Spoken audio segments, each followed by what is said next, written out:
Hello friends, मैं RB आपका स्वागत करता हूं आपका अपना यूट्यूब चैनल लच फॉर सक्सेस में। दोस्तों, आज हम जीव विज्ञान के 20 महत्वपूर्ण क्वेश्चन लेकर आए हैं जो कि आपके आरआरबी, एसएससी और यूपी पीसीएस जैसे एग्जामों से लिए गए। दोस्तों, ऐसे क्वेश्चन आपके आगामी किसी परीक्षा के लिए महत्वपूर्ण साबित हो सकते हैं। तो हम आते हैं बिना देर किए हुए अपने पहले क्वेश्चन की तरफ। जो हमारा पहला क्वेश्चन है वो है, जब मानव हृदय में वाम निलय सिकुड़ता है तो रक्त किसकी तरफ से प्रवाहित होता है। यानी कि दोस्तों, ये क्वेश्चन आपसे क्या कहना चाहता है कि जब वाम निलय, यानी कि वाम निलय का मतलब होता है जब हमारे दिल का बायां वाला चेंबर, यानी कि 4 कक्ष होते हैं, उनमें से बाएं कक्ष की तरफ से नीचे वाला हिस्सा जब सिकुड़ता है तो रक्त किस तरफ से निकलता है, ये आपसे पूछ रहा है। दोस्तों, इस प्रश्न का जो आंसर होगा वो आपका क्या होगा, वो होगा हमारा महाधमनी, यानी कि एरोटा। यानी कि एरोटा की तरफ से हमारे दिल में जो भी ब्लड एंटर करता है एरोटा की तरफ से निकल जाता है। ठीक है दोस्तों, हम चित्र के माध्यम से समझते हैं कि हमारे हार्ट में कैसे कोई ब्लड जो कि एंटर करता है फिर कैसे बाहर निकलता है। ठीक है, ये हमारे पूरे दिल का एक स्ट्रक्चर है। ठीक है, उसके बाद दोस्तों, सबसे पहले जो हमारे दिल में जब कोई ब्लड जो है कि एंटर करता है वो किधर से एंटर करता है, ये हमारा पल्मोनरी वेन्स की तरफ से एंटर करता है। और ये ब्लड कहाँ से आते हैं, ये हमारे फेफड़े से शुद्ध ऑक्सीजन युक्त जो कि रक्त हमारे दिल में एंटर करते हैं। उसके बाद जब हमारा ये वाला जो हिस्सा होता है, यानी कि ये 1 नंबर, 2 नंबर, 3 नंबर और 4 नंबर, ये हमारे चारों चैम्बर हैं। और उसके बाद जो चैम्बर, ये ऊपर वाला चैम्बर होता है उसे हम लोग बोलते हैं राइट एट्रिम, और जो ये लेफ्ट वाला होता है इसे बोलते हैं लेफ्ट एट्रिम। लेकिन यहाँ क्वेश्चन जो पूछता है वो बोल रहा है कि आपका जो कि ये बोलता है कि वाम निलय, यानी कि आपका लेफ्ट वाला जो चैम्बर है वो जो सिकुड़ता है तो रक्त किधर से निकलता है। यानी कि ये वाला हिस्सा जब सिकुड़ेगा, ये वाला हिस्सा, तो आपका रक्त किधर से निकलेगा। यानी कि वाम निलय, यानी कि लेफ्ट वेंट्रिकल जब सिकुड़ेगा तो आपका जो रक्त निकलेगा वो कहाँ से निकलेगा, यहाँ से पंप करेगा और इस वेंट्रिकल यानी लाल वाले वेन की तरफ से निकलता हुआ एरोटा की तरफ से हमारे बॉडी में सर्कुलेट कर जाता है और उसमें प्रवाहित हो जाता है। अब दोस्तों, आपको दिखता है ये जो नीला वाला दिखता है सुपेरियर वेना कावा, ये अनवांटेड रक्त जो कि इधर से बाहर निकलते हैं। यानी कि जो ऐसे रक्त जो कुछ अच्छे नहीं होते, कुछ बेकार होते हैं, उनमें कई तरह के विकार होते हैं, वो हमारा सुपेरियर वेना कावा की तरफ से निकल जाते हैं। ठीक है, हम आते हैं अपने अगले क्वेश्चन की तरफ। जो हमारा अगला क्वेश्चन है वो है, रक्त वाहिकाओं में रक्त का थक्का किसकी उपस्थिति के कारण नहीं बनता है। यानी कि दोस्तों, आपको बताना है कि इन चारों में से रक्त में जो थक्का नहीं जमता है किसकी कारण नहीं जमता है। आपका ऑप्शन है थ्रोम्बिन, फाइब्रिनोजेन, हिपैरिन या प्रोथ्रोम्बिन। दोस्तों, इस प्रश्न का जो आंसर होगा वो हमारा ए होगा, यानी थ्रोम्बिन। अगर थ्रोम्बिन ऑप्शन में नहीं रहेगा तो आप फाइब्रिनोजेन को लगाएंगे। ठीक है, और दोस्तों, हिपैरिन क्या करता है, हिपैरिन हमारे जो कि नस में, यानी कि हमारे वेन में जो ब्लड को जमने नहीं देता है। यानी कि हम अगर -डिग्री में भी अगर हम चले जाएं ठंड में तो भी हमारा हिपैरिन यही काम करता है कि हमारे नसों में हमारे ब्लड को मतलब कि उसको सर्कुलेट करता रहता है, उसको जमने नहीं देता है, थक्का जमने देता है। लेकिन ये थ्रोम्बिन जब हमारे शरीर में कट वगैरह लग जाते हैं तो थ्रोम्बिन की वजह से ही वहाँ पे थक्का जमता है और हमारा खून रुक जाता है।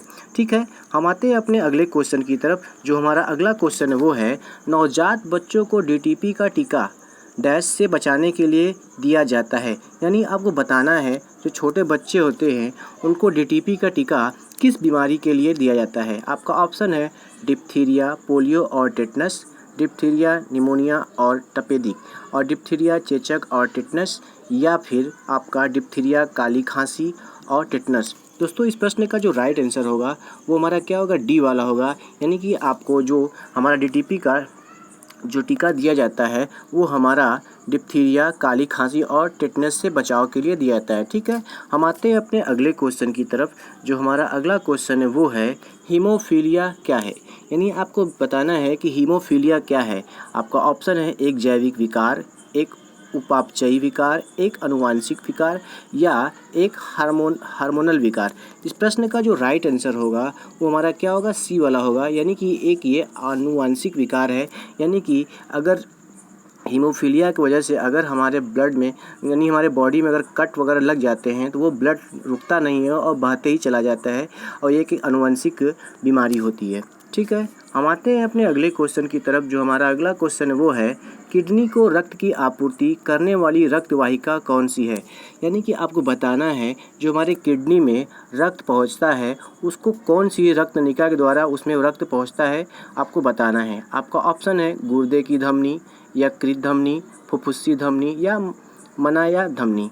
यानी कि इस प्रश्न का जो राइट आंसर होगा वो होगा हमारा गुर्दे की धमनी, यानी कि द रेनवल आर्टरी। यानी कि इस प्रश्न का राइट आंसर होगा वो ए होगा। और हम आपको बता दें, आपको चित्र के माध्यम से दिखा देते हैं कि वो आर्टरी क्या होता है। ये हमारा क्या है, किडनी है।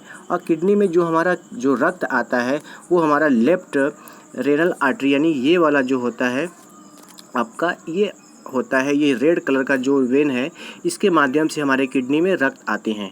ठीक है, आप चित्र को देख के समझ सकते हैं। ठीक है, हम आते हैं अपने अगले क्वेश्चन की तरफ। जो हमारा अगला क्वेश्चन है वो है, वह अंग जो मानव शरीर में कार्बोहाइड्रेट को ग्लाइकोजन के रूप में संग्रहित करता है। यानी आपको बताना है हमारे शरीर का वह कौन सा अंग है जो कार्बोहाइड्रेट को इकट्ठा करता है। आपका ऑप्शन है आंत है, आमाशय है, अग्नाशय है या यकृत है। दोस्तों इस प्रश्न का जो राइट आंसर होगा वो हमारा यकृत होगा, यानी कि लीवर। लीवर दोस्तों हमारे बॉडी में एक बार में लगभग 500 ग्राम, यानी कि 500 ग्राम आपका ग्लाइकोजन यानी कार्बोहाइड्रेट इकट्ठा करता है और हमारे शरीर को मतलब प्रवाहित कर देता है। ठीक है, हम आते हैं अपने अगले क्वेश्चन की तरफ। जो हमारा अगला क्वेश्चन है वो है, हीमोग्लोबिन किसका एक महत्वपूर्ण घटक है? यानी आपको बताना है हीमोग्लोबिन किसका एक महत्वपूर्ण घटक है। आपका ऑप्शन है लाल रक्त कोशिका, श्वेत रक्त कोशिकाएं, प्लेटलेट्स या प्लाज्मा। दोस्तों इस प्रश्न का जो राइट आंसर होगा वो हमारा क्या होगा, ए होगा, यानी कि रेड ब्लड सेल। यानी कि दोस्तों हीमोग्लोबिन अगर जिसकी बॉडी में कम हो जाएगी तो वो अरक्तता की वजह से वो बहुत ज़्यादा बीमार हो जाता है और हमारे खून में ऑक्सीजन की कमी हो जाती है, जिसकी वजह से आदमी बहुत कमज़ोर रहता है। उसी वजह से लाल रक्त कणिका में हीमोग्लोबिन बहुत ज़्यादा मात्रा में होना चाहिए, तभी आदमी तंदुरुस्त हो सकता है। ठीक है, हम आते हैं अपने अगले क्वेश्चन की तरफ। जो हमारा अगला क्वेश्चन है वो है, रक्तचाप डैश की दीवारों पर रक्त द्वारा दाब डाला जाता है। यानी आपको बताना है जो रक्त का दबाव होता है वो किसकी दीवारों पर दबाव डालता है। आपका ऑप्शन है हृदय, शिरा, धमनी या केशिका। दोस्तों इस प्रश्न का जो राइट आंसर होगा वो हमारा होगा धमनी, यानी कि जो हमारा यानी कि सी, यानी कि जब हमारे वेन में जब ब्लड प्रेशर बनाता है तो दबाव किस पे डालता है, आर्टरीज पे, यानी धमनी पे प्रेशर बनाता है, उनकी दीवारों पे प्रेशर बनाता है। ठीक है, इस प्रश्न का जो राइट आंसर होगा वो हमारा सी वाला होगा। ठीक है, हम आते हैं अपने अगले क्वेश्चन की तरफ। जो हमारा अगला क्वेश्चन है वो है, अंतःस्रावी ग्रंथि में से किसे मास्टर ग्रंथि के रूप में जाना जाता है। यानी कि हमारे बॉडी में एक ऐसी ग्रंथि है जिसे हम लोग मास्टर ग्रंथि कहते हैं। उन ऑप्शन में से उसको किसको कहा जाता है, ये आपका ऑप्शन है पीयूष ग्रंथि, अधिवृक्क, अवटु ग्रंथि या पैराथायराइड ग्रंथि।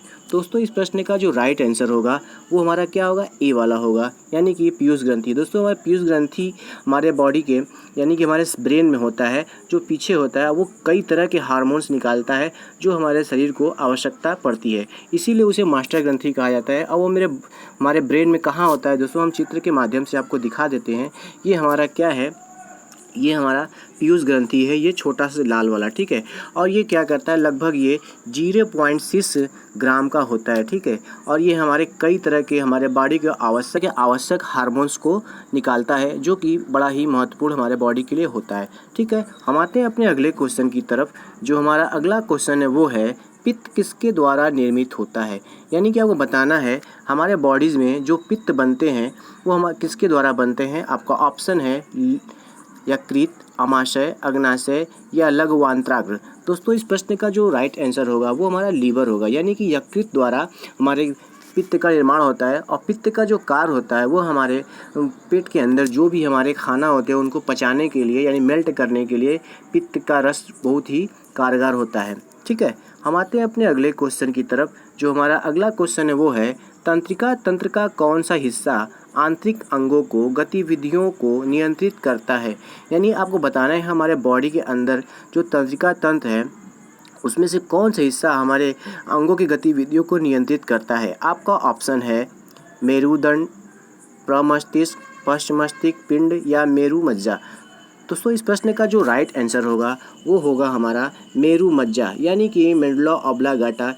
ये हमारे शरीर के अंगों के गतिविधियों को नियंत्रित करता है, जो कि हमारे ब्रेन के नीचे वाले हिस्से में ये होता है। आप इस चित्र को देख के आप समझ सकते हैं कि यहाँ पे कौन सा ये वाला हिस्सा जो होता है ये हमारे बॉडी के क्रियाओं को नियंत्रित करता है।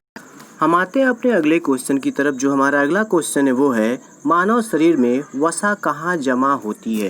यानी आपको बताना है हमारे बॉडी में जो वसा जमती है वो कहाँ जमती है। आपका ऑप्शन है अधिचर्म, वसा उत्तक, यकृत या उपकला।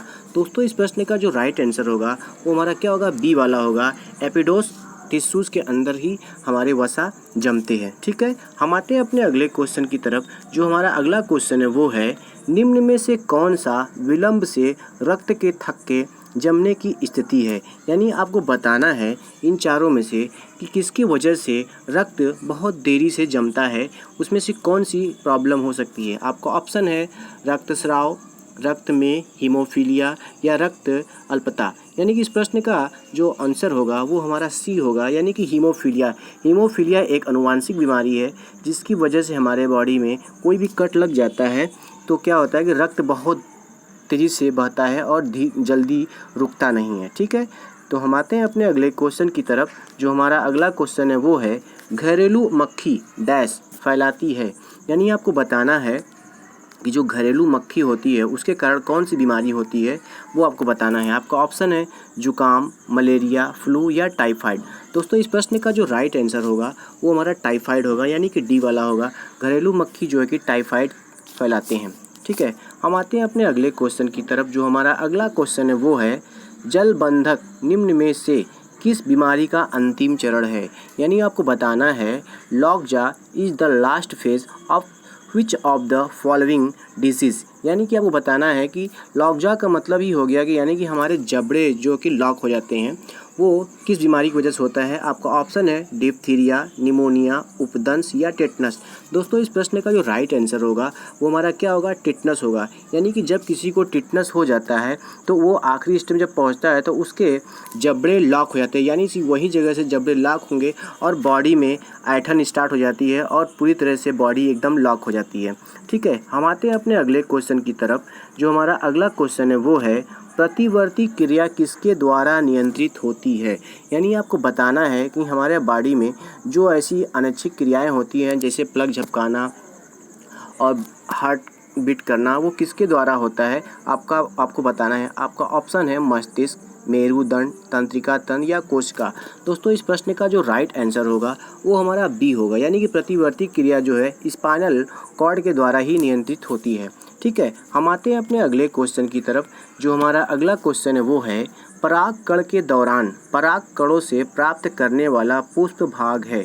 यानी कि आपको बताना है फूल के हिस्से में जहाँ से पराग निकलते हैं जिसको भौरे लोग चूसते हैं, परागकणों से प्राप्त होने वाला जो पुष्प भाग है वो क्या कहलाता है। आपका ऑप्शन है अंडाशय, वर्तिकाग्र या बीजांड।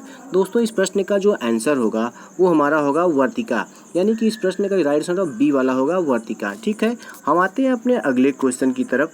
जो हमारा अगला क्वेश्चन है वो है निम्न में से कौन सा पौधे में सूक्ष्म पोषक है। यानी कि आपको बताना है कि पौधे का जो सूक्ष्म पोषक है इन चारों में से कौन सा है, कार्बन, ऑक्सीजन, नाइट्रोजन या बोरान। दोस्तों इस प्रश्न का जो राइट आंसर होगा वो हमारा डी होगा, यानी कि बोरान होगा। उसके अलावा हमारा आयरन भी होता है, उसके बाद कॉपर भी होता है, उसके बाद और भी कई तरह के धातु होते हैं जो कि पौधे के पोषक के लिए सूक्ष्म पोषक होते हैं। ठीक है, हम आते हैं अपने अगले क्वेश्चन की तरफ। जो हमारा अगला क्वेश्चन है वो है निम्नलिखित में से कौन सी शर्करा सबसे अधिक ऊर्जा प्रदान करती है। यानी कि आपको बताना है कि हमारे बॉडी को बहुत तेज़ी से जो शक्ति प्रदान करती है यानी कि ऊर्जा प्रदान करती है इन चारों में से आपका कौन सा है। आपका ऑप्शन है लैक्टोज, सेलुलोज, माल्टोज या ग्लूकोज। दोस्तों इस प्रश्न का जो राइट आंसर होगा वो हमारा डी होगा, यानी ग्लूकोज। दोस्तों ग्लूकोज की वजह से हमारे बॉडी में बहुत तेज़ी से ऊर्जा आती है। अगर कोई को दस्त या उल्टी हो जाता है तो उनको चीनी और नमक का घोल देने के बाद उनके बॉडी में थोड़ी सी ऊर्जा आ जाती है और बहुत जल्दी वो टहलने फिरने लगते हैं। इसलिए आपका जो राइट आंसर होगा वो हमारा ग्लूकोज होगा। ठीक है, हम आते हैं अपने आखिरी क्वेश्चन की तरफ। जो हमारा आखिरी क्वेश्चन है वो है वह पौधा जो बीजाणुओं के माध्यम से प्रजनन करता है। यानी कि आपको बताना है कि वह ऐसा पौधा है जो बीजाणुओं के माध्यम से ही प्रजनन करता है। वो कौन सा पौधा है? आपका ऑप्शन है सरसों, धनिया, पराग या पिटूनिया। इस प्रश्न का जो राइट आंसर होगा वो हमारा सी होगा, यानी कि पराग। पराग यानी कि अगर ऐसे पौधे जो अपने टहनियों के माध्यम से ही पौधे निकालते हैं उनको हम लोग क्या बोलते हैं? फर्न्स, यानी पराग। ऐसे पौधे जैसे हमारा किसी भी गुलाब का टहनी काट के आप लगा देंगे तो उसी में से निकल जाएगा। जैसे हमारा गन्ना का पेड़ हुआ, ये सब हमारे आएंगे पराग के अंतर्गत। ठीक है। अगर दोस्तों हमारा क्वेश्चन आपको अच्छा लगे तो लाइक करें, सब्सक्राइब करें और शेयर करना ना भूलें। धन्यवाद।